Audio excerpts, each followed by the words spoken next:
আমরা যতই আধুনিক হই না কেন চিরাচরিত সংস্কৃতিকে নানান কায়দায় বহন করে চলেছি। এটা বাস্তব। এই সময়ের মধ্যে আধুনিকতার ছাপ আমাদের সমাজের সব দিকেই রয়েছে, কিন্তু তারপরেও চিরাচরিতভাবে ঐতিহ্যকে আমরা সম্মান করি এবং অবশ্যই গুরুত্ব সহকারে এগিয়ে নিয়ে চলি।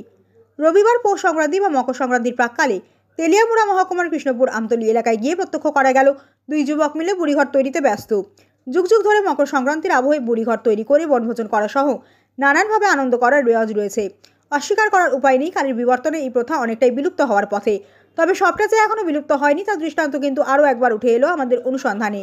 এই প্রতিবেদনের সাথে দেওয়া ছবিতে পরিষ্কারভাবে দেখা যাচ্ছে দুই নাবালক নিরলসভাবে বুড়িঘর তৈরি করছে।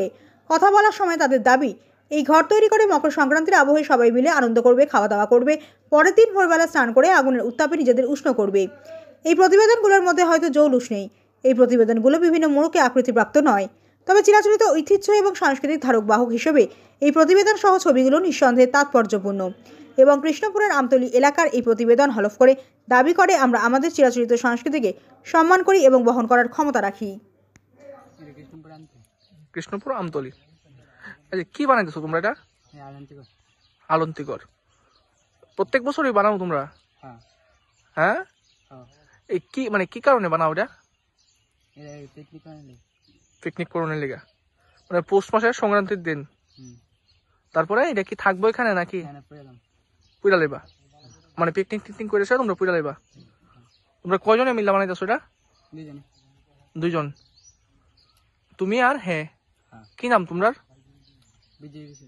তোমার নাম বিজয় বিশ্বাস। আর তোমার নাম? অর্ঘজিৎ রায়।